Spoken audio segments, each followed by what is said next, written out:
I want to welcome all of you and appreciate the trek you have made through traffic on a working day. We'll try and open this up to the audience, also because I appreciate the trek you have made through traffic on a working day. I found this book extremely easy to read, which is fantastic at a time when our phones and our doorbells and everything else in our homes are constantly distracting us. It was wonderful to read a book about economics that was not targeted at economists and was really accessible. I also understand it's been translated into Hindi and it's available in Hindi as well. It encourages us to ask questions and to question everything and to kick all the tires, which I love because that's what my career is about. And that's what we're going to try and do this evening as well. Both of you, thank you so much for giving us time to talk about this book. What I found really striking is the phrase, the question, can we grow rich before we grow old? And the answer is not ke sara sara. The answer is this book. In India, we're constantly told that our real wealth right now is our population that's very young, very eager to work. And we have a window of opportunity where that population could, if used correctly and if sort of targeted correctly, become very, very rich. But we also run the risk of not doing enough before that window closes. And I think that's what this book is effectively about. So I'm going to pose the question to the two of you. Dr. Rajan, can we grow rich? What would it take to grow rich? Specifically, you talk a lot about jobs. Are we not creating enough jobs or are we not creating the right jobs? I think the answer is both. That we certainly are creating very good jobs, jobs that would be unimaginable in the past for a country at our per capita level of GDP. We need many more of them. But we also need to employ everyone. Not everyone can get those fantastic jobs. So we also need to think of how we create jobs for the millions who are joining the labor force and make them, productive, contribute to our well-being, but also keep them off the streets. I think all that is part of the reason why the jobs agenda becomes so much more important today. I'm going to ask you a slightly specific question about gender at this point, which I do believe personally at least is at the center of most economic problems. India has faced an issue of women dropping out of the workforce, qualified women, educated women, talented women not working, specifically after COVID because of various reasons. Do you think that that's something we ought to be focusing on correcting immediately? Dr. Rajan? For sure. I mean, one of our most worrying statistics is the low female labor force participation. And as Claudia Golden, who won the Nobel Prize this year, has shown, typically countries go down in labor force participation as they grow richer because when you're largely agricultural, women participate a lot in the labor. And as you become a little more educated, they move out. But typically then countries go back up. We haven't done that going back up. If you look within the country, the amount of participation goes down steadily as women have more education. Our most educated women participate least in the labor force. That's a huge waste of talent. Why aren't they? And of course, this is a complex issue, so many reasons. One of the reasons is simply it becomes a status symbol to pull women back into the house. Rohit has a nice way of describing this. You want to? Before I speak, I just want to say I feel very blessed that Govind and Bentley Rajan are here, whose parents to my celebration. Thank you. Female, we have a whole section in the book which we highly recommend you guys read. I think this is a problem of a massive scale right now in India's economy. As we can go into the ethics of it and the morality of it, and Yeah. the impact on society, but just The purely from an economics. economic perspective, this is a huge problem.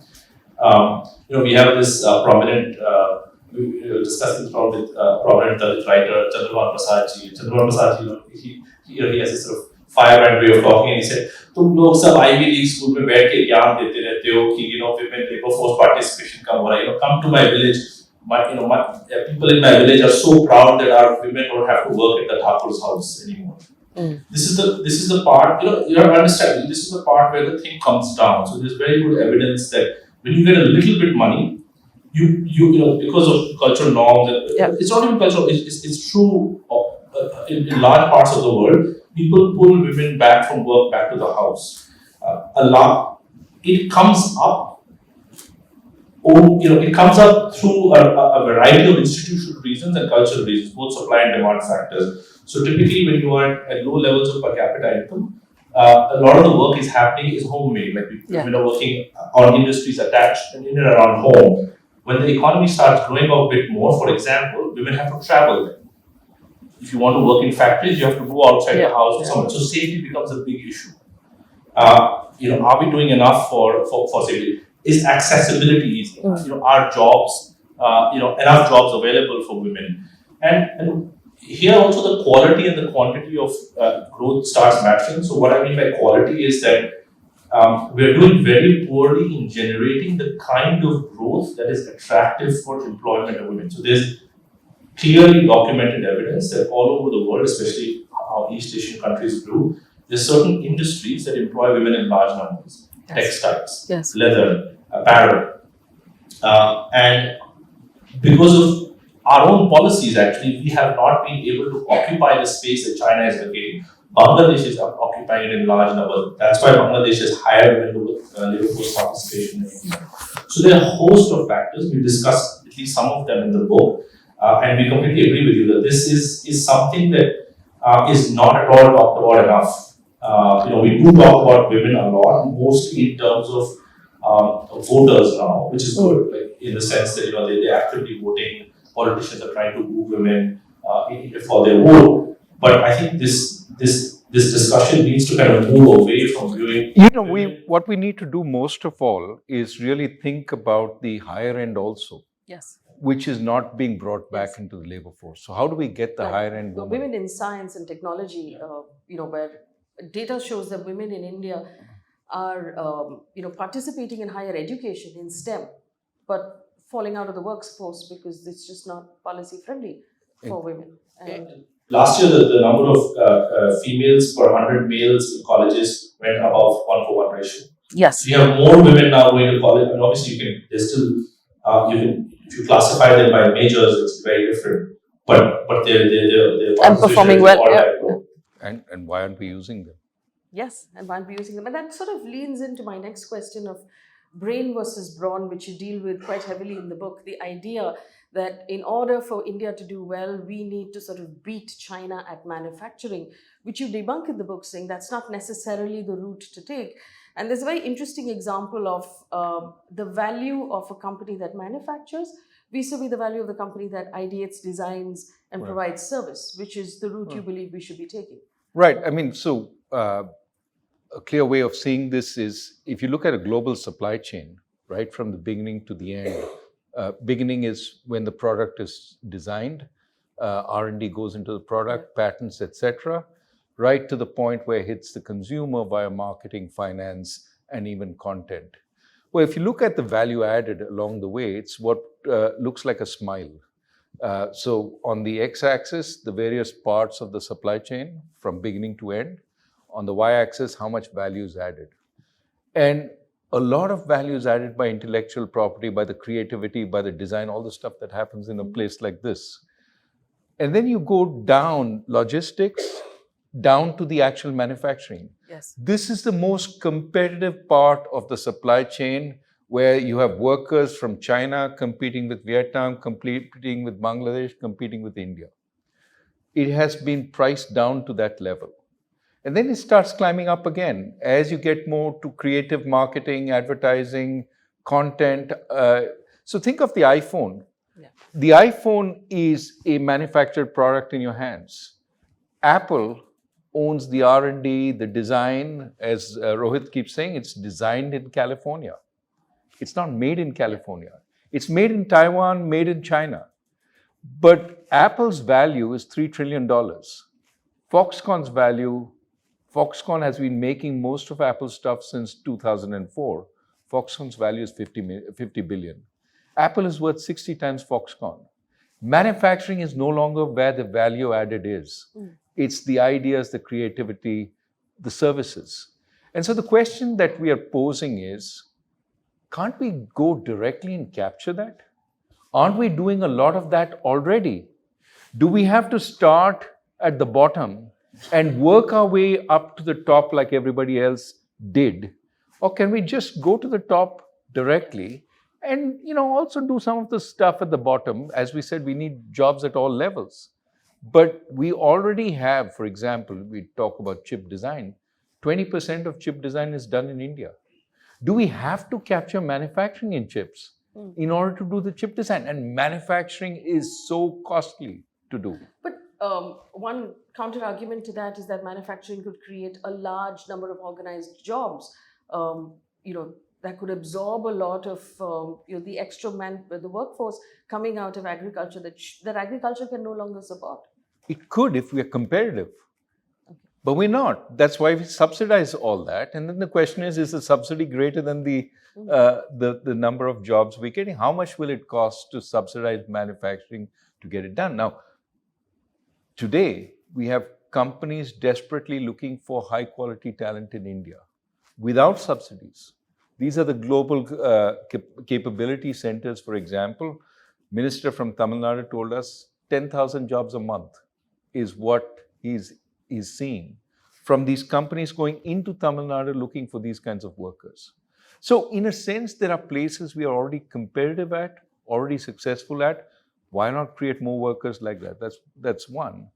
Of course, we also need to employ low and moderate and low skilled workers. Services is already employing a huge number of those. I mean, think of restaurants, the biggest actually job in India is security guard. It's a service job. But there's cleaners in cities. All of them are more productive than the marginal agricultural workers. So their services are providing jobs. Now you'll say, well, why not better manufacturing jobs? Yes, if they come. But if we have to subsidize our way up to get them, we have to ask, how costly is this going to be to employ all our people?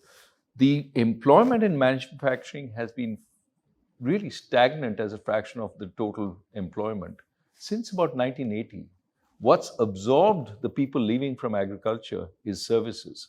And so why not think about what's already employing people and see how can we do it better, even while encouraging manufacturing to the extent we can.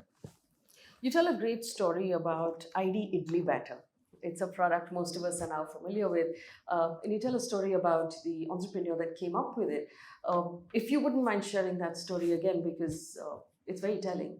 Yeah, it's a story of PC Mustafa. It's just a remarkable story.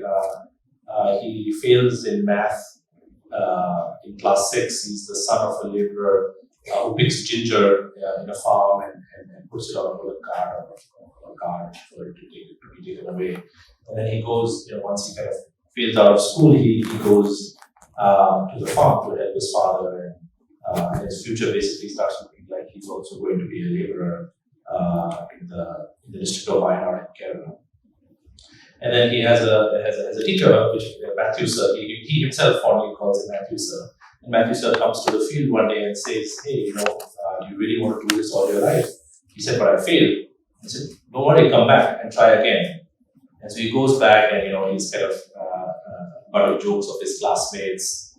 But he tries, and there is an advice that Matthew sir gives him, which is, advice a lot of us get in life and when the going is tough. And he says, when things are very hard, focus on very simple things and try to get them right first. So together they decided he's going to focus on mathematics and try to do very well in mathematics. And so a year later, he tops his class in mathematics, and a couple of years later, he tops the whole class and so on. And he goes to the local NIT, becomes a successful engineer, he goes to the Middle East to work for a few years, and then comes back and he wants to be an entrepreneur. He wants to do something in India. and he sees a problem. And most entrepreneurs we talk to see that they see a problem that nobody else sees around them, and they kind of passionately go after it. And he says, we should be making access to fresh idli batter easy for all these people, women making idli batter at home and also in restaurants, and they kind of keep at it. And today, he's a very successful entrepreneur, and he's employing 3,000 people. And what really endeared to us was that he actively seeks out people from small parts of the country. So he tries to employ people for whom the job would matter the most. And I think we mentioned the story in the introduction to kind of emphasize the magic of education, what an education can do to a young child who's kind of falling out of the mainstream. And you talk about we need to be building minds instead of building factories. And we need to focus on health, on nutrition. Could one argue that we're already doing that? I mean, if we look at the state governments and the central government, and the kind of money that we're spending on food subsidy, the kind of money we're spending on health, the kind of money we're spending on on education at this point, are we not doing enough, or is it not impactful enough? Well, we're not spending in the right way, even if we're spending money. Yes. For example, we keep talking about this particular example because it's just egregious. If you think about the Micron factory we want to start in India, the subsidy to that from the central government and the state of Gujarat is $2 billion, which is 16,500 crores to produce 5,000 jobs. Put that in perspective, the entire higher education budget of the central government is 44,000 crores this year. More than one third of the higher education budget is spent on subsidies to a factory which is not even going to produce state-of-the-art logic chips. It's going to produce memory chips. So it's not that we suddenly are going to be able to produce all these computers as a result. But the point is that we are subsidizing to such a large extent to get a few jobs. It's 3.2 crores per job. While on the other hand, we have all these kids going to colleges which don't have adequate facilities, and 50% of our graduates, according to a survey by WeBox, are unemployable. So think of we should be focused. People keep saying, why do you say either or? You don't have to say either or except when you're spending money, government money, because government money, there's a choice. What do you spend on? I spend on subsidies to this factory, or I spend on education and healthcare, okay? As far as healthcare goes, if you aggregate all the spending we do, it's about the ballpark for what a country of our per capita income looks like.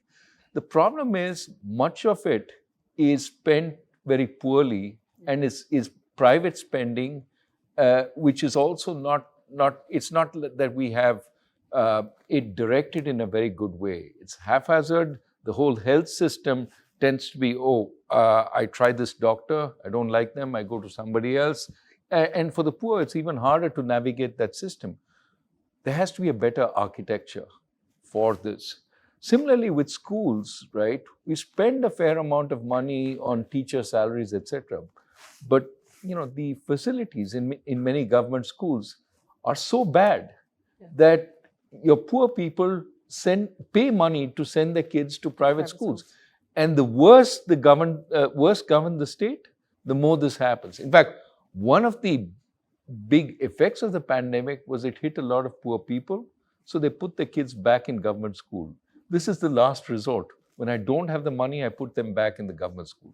You cannot run a first world country on this basis, and we want to be a first world country.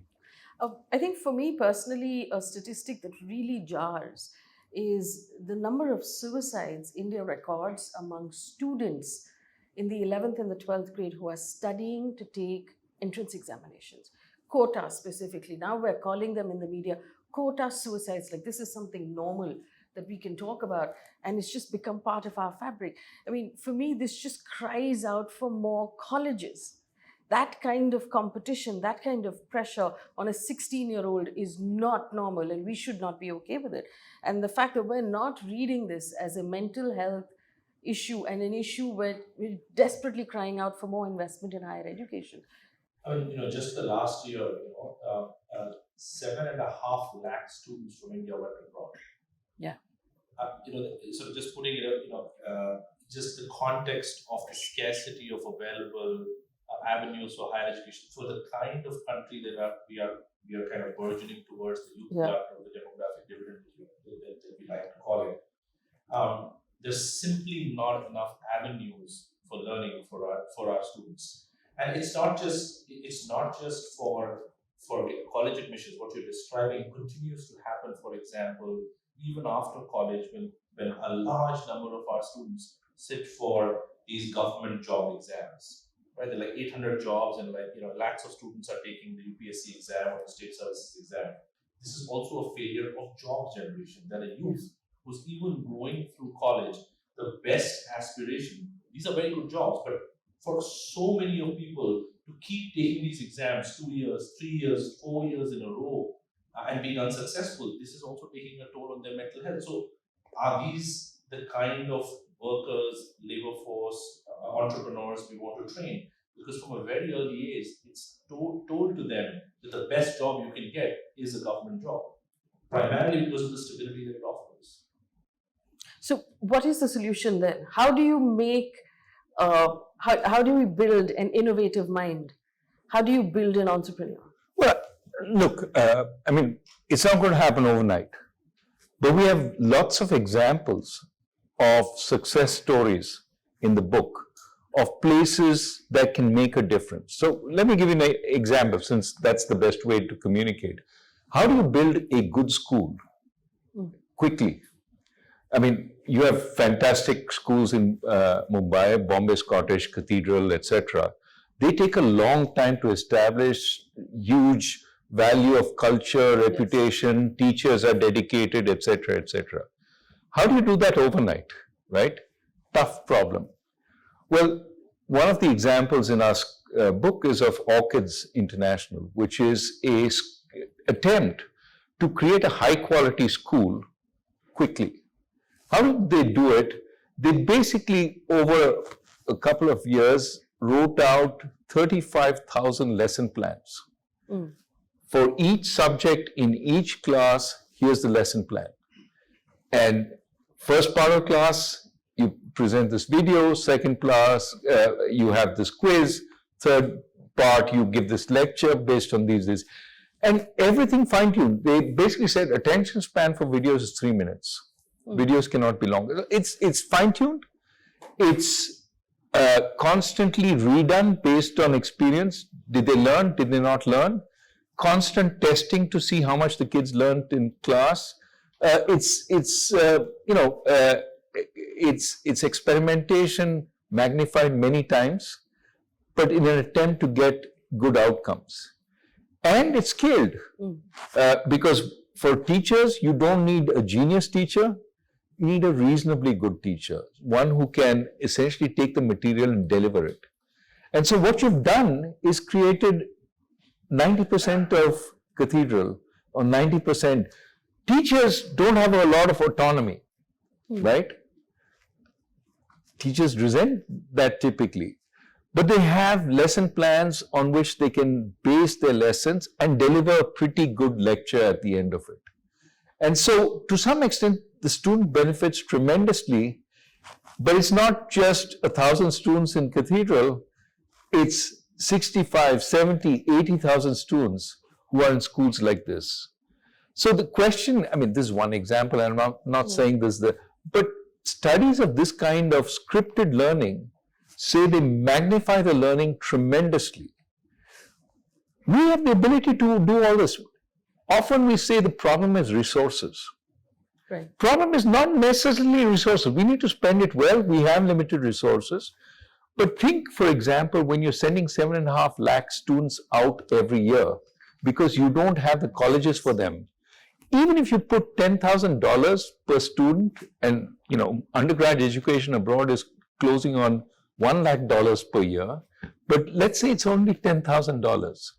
$10,000 times 7.5 lakh students is 7.8 million, $7.5 billion a year.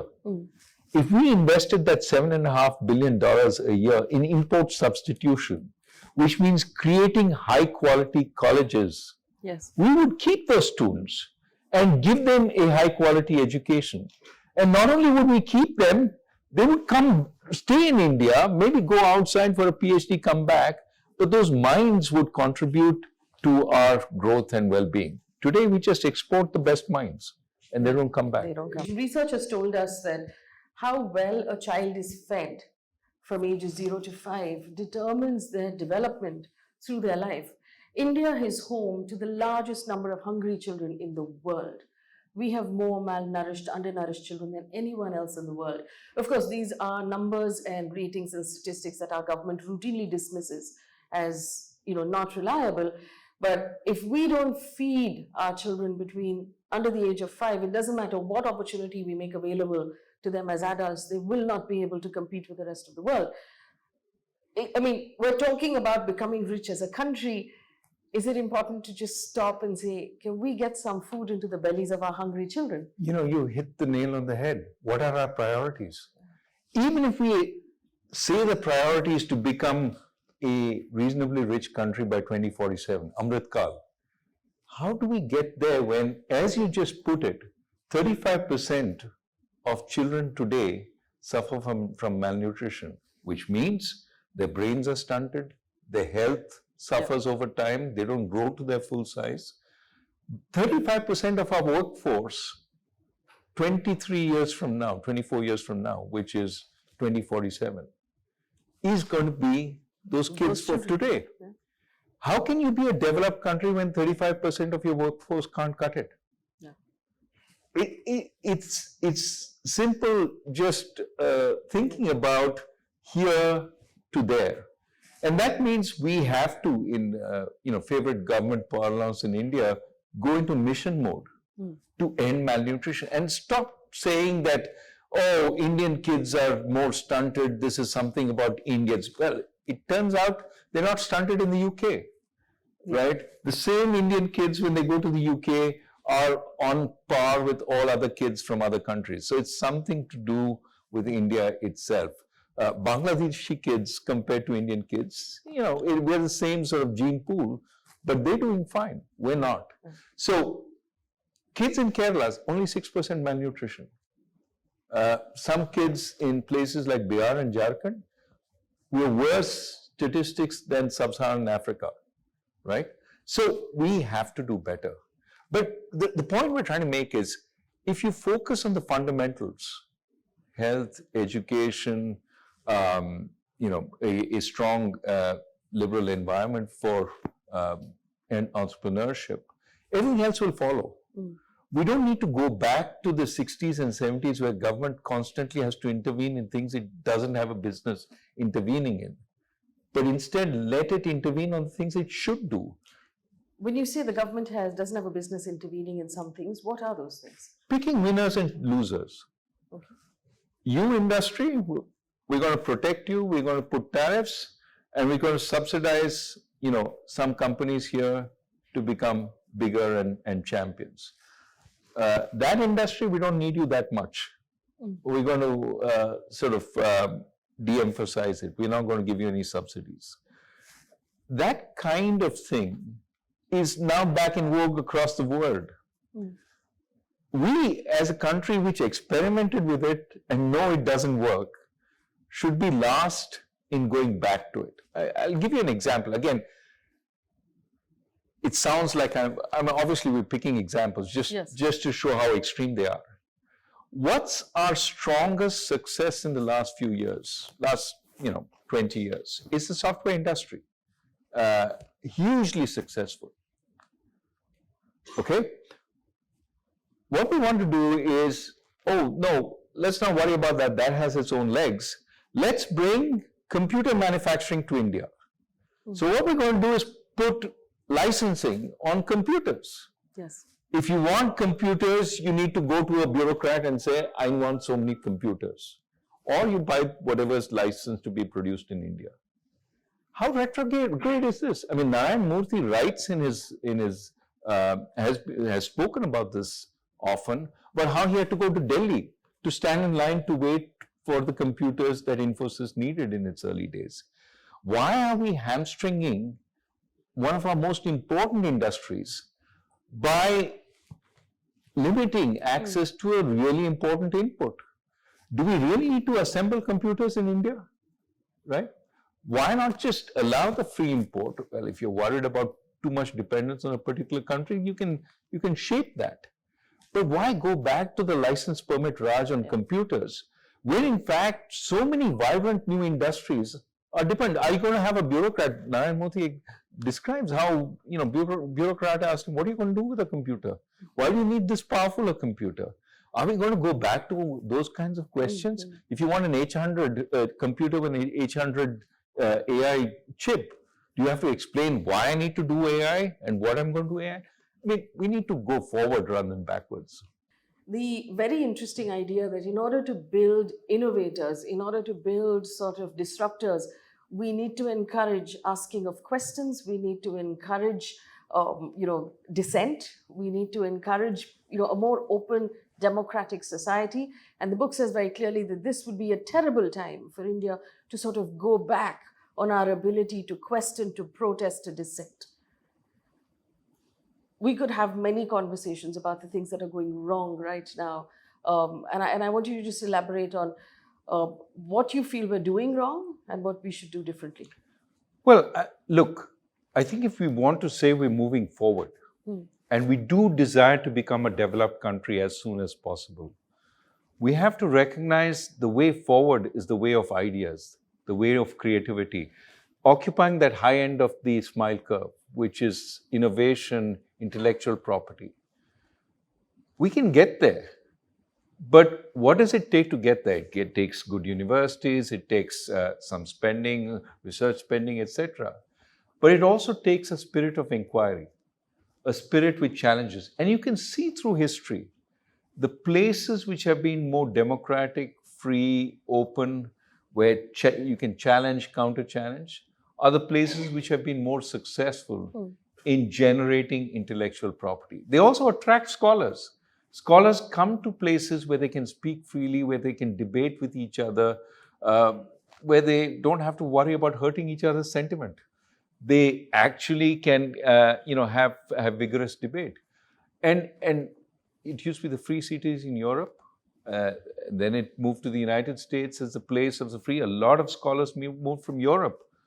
Certainly during the Nazi regime, many left to go to the United States. Those fueled some of the extraordinary innovation and development that happened in the US university. So freedom attracts creativity, and creativity and freedom fosters creativity. If we want to go there, we have a strength, which is unlike China, unlike Vietnam, we have a democracy. So rather than weaken the democracy and say we want to go back to old-style manufacturing, let's strengthen the democracy and say we want to go to being a creative economy and nurture our entrepreneurship, but nurture our scientists. So can you have it both ways? Can you kill political protest while encouraging scientific questioning? The answer is it doesn't seem like you can do both, right? Even China, many people put China as an example of a country that somehow has moved forward. Well, it moved forward largely in the private sector. And now the state is in the process of killing the private sector, right? It's got a lot of scholars today, but scholars increasingly are leaving China. They're saying, we don't have the freedom to innovate here anymore. So let's talk about China 10, 15 years from now, because the shift towards strong authoritarianism has happened over the last 7 to 10 years, right? Earlier, they were liberalizing. Now they've moved towards strong authoritarianism. Will they be as innovative 10, 15 years from now? Military innovation is possible. Soviet Union showed that. But broad consumer innovation, that requires freedom, creativity. The Soviet Union could never build a good chip. The US, that's one of the learnings from chip war. The US was always ahead of them. Why? In part because the US is much more open, much more free, much more creative. You also talk about the fact that India needs strong institutions. You mentioned the Supreme Court, the possibility of judges getting sort of post-retirement postings in Rajya Sabha, a strong CBI and ED, an election commission, SEBI, RBI, which you have personal experience with. Are we headed in the right direction on that route? I mean, to rely on the cult of personality to grow is a terrible idea as a long-term vision. You cannot just hope, because you can get a Lee Kuan Yew, or you can get, so it depends on, so the foolproof method of growing both fast and in a stable way is to build institutions. And build institutions in a way, it's a very interesting design problem that we've been trying to perfect as organized society for millennia, right? You have to have strong institutions that also keep a check and balance on each other. Right? So why do we want an relatively independently selected judiciary or an election commission that is independent? It is because you want people's voice to be, you want elections to be fair, right? So that's why you want an independent election commission. You want minority rights to be protected in a country like India. That's why you want an independent judiciary. And I think there's both a moral argument for this, and there is actually an argument simply at the level of economic growth that is long-lasting and stable.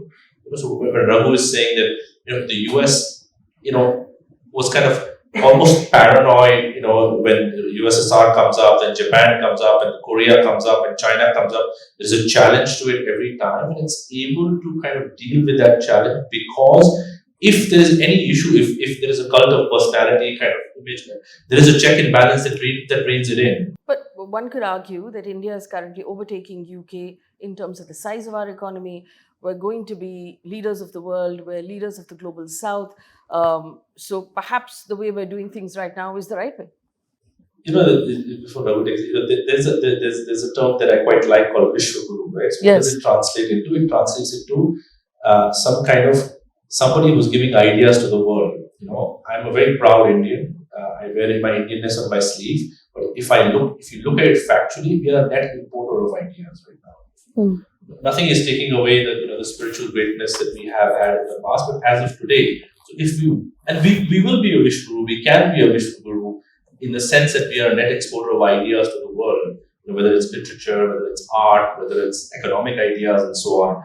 So I think we need to kind of do a rain check whenever we talk about our moment that has arrived. I think we have arrived in multiple ways, but whenever we say, for instance, that we are the 5th largest economy in the world, we should also think that a per capita income, which is the real measure of well-being, how well we are growing, is $2,500. China is at 12.5, Korea is at 35. So another way of we crossed UK. UK has 67 million people. We have 1.4 billion people. So another way of saying this is we are about 15 to 20 times poorer per capita than every single citizen of the UK. But think of it differently, and just in terms of placing ourselves in terms of our ambition. We want to be developed by 2047. Great ambition, because that will push us to do the right things. And we're very satisfied with our current pace of growth, which is about 6%. This is overall GDP growth, not per capita. Per capita typically is about, depending on your population growth, maybe 1.5% or 2% lower. But let's say our population stays constant, we grow at 6% a year for the next 24 years. That's 2047, 24 years from now. What that means at 6%, and you do the math, you'll see is 4 times our per capita GDP. That's our per capita GDP in 2047. That is $10,000. $10,000 is below where China is today. In other words, 24 years from now at the current pace, we won't even reach where China is, right? Yes, we will overtake Japan on the way. We will be the 3rd largest economy in the world if you don't count the European Union as an economy. The European Union, if you count it as an economy, will be still bigger than us. But per capita, which is what Rohit says is the critical issue, we will still be a moderately poor country, moderately middle income probably, about the level of Mexico and Brazil today. And remember, by that time, we'll be coming to the end of our population dividend, we will be growing old. Yes. So if we grow at our current pace of growth, we will grow old before we grow rich. Which investment tells us, even as individuals, and if you look at it as a country, we need to be making our money now before we all collectively have to retire and live off that money. A very quick question to you, Dr. Rajan. The last time you and I spoke, we were talking about a minimum income support for poor Indians. Since then, we've had some states that have had free travel for women, free electricity. You also talking about 1,000 rupees a month for younger women. It's being called the Revadi culture. It's being called the freebie culture that will sort of bleed our exchequers, make our states poor. Do you believe that any of this is on the right track? I think targeted transfers at the poorest and targeted benefits where there might be useful so, for example, poor women, getting them to work. If they can get to work more easily with free transport, great. Does every woman need that free transport? No. Can you make a distinction? Probably, and we can make better distinctions over time. Similarly, for really poor households, giving them a cash transfer is not a bad idea to the extent that it helps them invest in their kids. The malnutrition we talked about, of course, it needs to be invested in the right foods. Can it get their kids into better schools? Because they have choice now. The point that Rohit was saying earlier, maybe between government schools and private schools, which they earlier were exercising towards private schools. They're not because of the pandemic, but can they go back?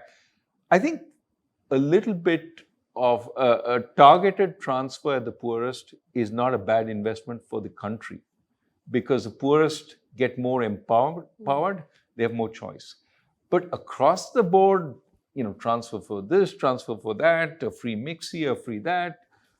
At some point, you're cutting into your ability to spend on things that you actually need to spend on as a government: infrastructure, healthcare, education, all that stuff. I mean, when I was governor at the RBI, the big issue then was loan waivers. Yes. And that was a big thing in the election. Let's promise a loan waiver. And then after the election, they used to send people to me saying, how do we do it now? Give us forbearance. We can't actually do this loan waiver. And I say, look, you made the bed. Now sleep in it. But obviously, what that did was is hamstrung these things. So we have to be very careful about the transfers, because as we write in the book, once you make a transfer, you can't take it back. It becomes a property right. And so, that's also a reason we think universal basic income is a bad idea, because it takes people away from the workforce. Some transfers are a good idea. Making people sort of live off welfare for the rest of their life is not a good idea. There's also the argument of loan waivers for farmers and write-offs for big corporates. And the line that we draw, because in India we're still writing off a large amount of money that our big corporates borrow and don't pay back. Well, there's a technical issue there, which I know from my RBI days, which is a write-off doesn't mean you don't collect it. A write-off is based on the duration of the NPA. When it becomes more than a certain duration, you have to say that I'm going to write it off from the profit and loss account. But that still is a debt that the borrower owes, and you should go out and collect it. And one of the things we tried constantly, we've been trying for a long time, is to get the big borrowers to repay. And I remember at one of the big international meets, one of our big corporate borrowers, who was heavily indebted, came to me very proudly and said, "Sir, हमने पैसे वापस दे दिया." So that was a good time, good moment to say that the pressure had worked. Yeah. That in fact, a bunch of them actually decided that it was better to repay than to go constantly in default. And, we need that. I'm not saying it's perfect today. I think we need to constantly reinforce the culture. What you borrow as a corporate, you have to repay. It's not a free gift from the taxpayer. All right, we're going to open this up all right. You mentioned this in the book, that our ability to converse and do business in English is an advantage that we have over countries like China. And since you talked about the education program, and it talks largely about going back to the mother tongue, going back to the local languages, should we be pushing English more, in your opinion? So it's the arguments on both sides. Okay, so Yes.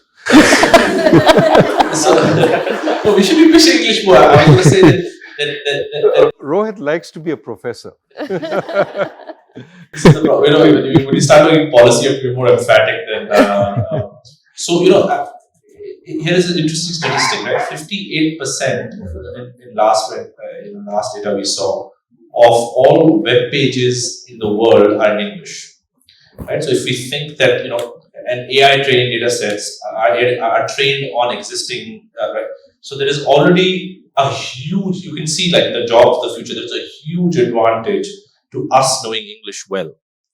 Okay, so there is so Raghu is right, like there's absolutely it's a no-brainer to say that as much as possible, as much as resources allow, we should be getting our children kind of being bilingual from the very beginning.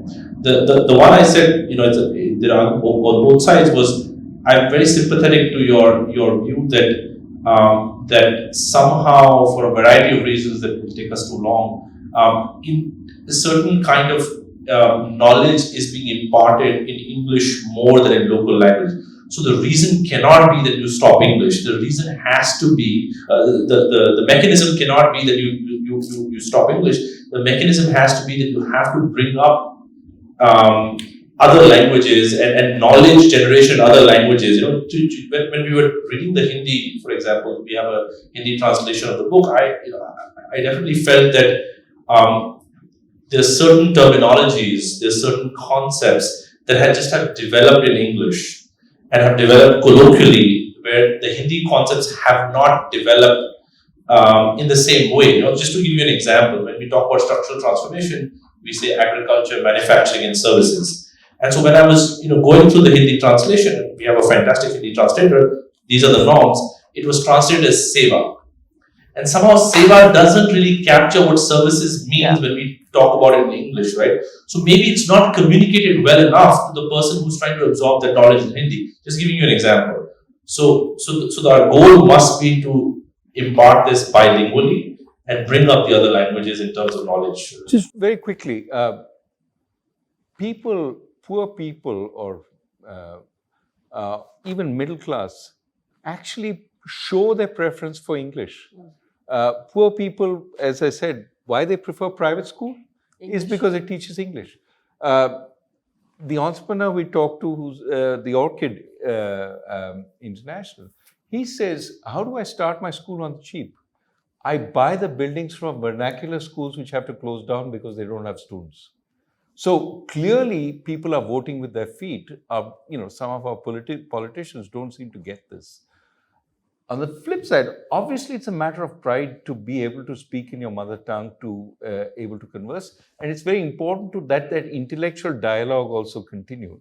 So we've been doing interviews in Hindi in an attempt to also reach that population that you're talking about. And there's absolutely no reason why the intellectual quality should be any less. And in fact, these interviews have been as rigorous, as hard-hitting as anything else. But you're absolutely right. We should make it such that everybody has access, and there's no feeling that you're a second-class citizen because you don't speak English. I think we could even much sooner, right? Again and again, we hear entrepreneurs saying, we want workers, but we don't find them. How can you not find workers in a 1.4 billion population? What they mean is we're not finding workers with the right skills who we can then employ. And so lots of ideas on how to upskill, but also right skill people. We have some of those in the book, but we need to think about that, because if we do make more labor available with the right skills, clearly we will attract companies to start manufacturing jobs. Of course, some of it is already happening, but we can do far more. So we're not against manufacturing. We're saying that if you have to subsidize your way to manufacturing in a huge way, it means that there's something else you're not doing. And we're saying maybe focus on those things you're not doing. You're already doing a good job on infrastructure. You're reducing the cost of logistics. Good stuff. You've created some kind of sensible taxation system. What have you got left? It's the workers. Work on improving the quality of the workers. I don't think it's a forever problem. It can be resolved. I mean, in Tamil Nadu, for example, I work with the government. They have gotten firms to put together programs to upskill workers for the tech industry. Basically, graduate students, but who don't have the skills, and teaching them over a certain period and then putting them into the workforce. We can do far more. That's a very successful program. Cogensis is part of that. We could do far more of that. And we need to think about that. Look, I don't know whether the word subsidy is the right here. I think investing in research in artificial intelligence is important. Some of it will be done by the private sector. Some of it is already being done by the private sector. We've got a whole bunch of firms into machine learning. Machine learning is a hot area for young students to go to some of these training organizations and to learn some of that. But I think we could benefit from a concerted effort. So we talk in the book, we've talked about the National Research Foundation in this country. We've talked about starting it. We're still talking. We should have started it. But we should start it with significant resources. Relying on the private sector to provide the resources, government being stingy, is probably short-sighted. We need to invest. Of course, we need to learn how to fund research. That'll take some time, but we need to be able to scale it up. Because we want to, if we're talking about competing with China and the United States, our research budget is such a tiny fraction of what they're spending. Even as a fraction of GDP, 0.6% is not enough. It needs to be significantly more. But when you're talking of areas like, we need to pick some areas because we can't be good at all areas. But some of the areas that you're talking about may be areas that we could be really good at if we bring the private sector together with government. Drugs. We're a country which desperately needs better healthcare. Drug research could be something we do more of. AI. There is a lot of opportunity in AI, in enabling workers to become better as with AI aids. That may be a place we do more research in. I don't want to go through the gamut, but it's a possibility.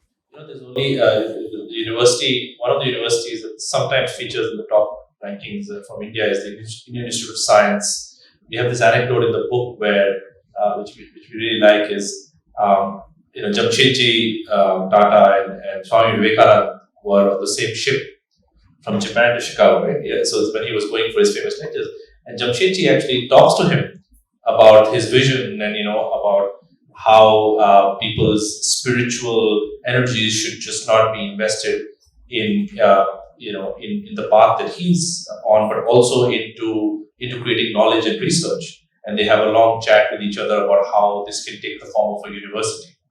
And and today Indian Institute of Sciences is the best university in India, I think, from a distance, in terms of producing cutting edge research. And what you're describing, what we're trying to say, when you talk about intellectual property, there are two components to it, right? One is you create basic research, fundamental research, and for a variety of reasons that we discuss in the book, that's best suited in a university setup. And the next added step to it is to commercialize ideas into products. That's best done in the marketplace, right? So, and government can have a big role there to subsidize basic research. And it must, through public, Indian Institute of Science is basically still publicly funded in a large way. through the National Research Foundation, kind of what Jamshedji was thinking, we need to subsidize much more fundamental research. And one thing that we need to sort of, hopefully as a civil society, change our mindset towards when it comes to private institutions is that most private higher education institutions in India have an underlying profit motive. We teach in universities in the US, and eventually for a private institution to work very well, it has to be endowment driven.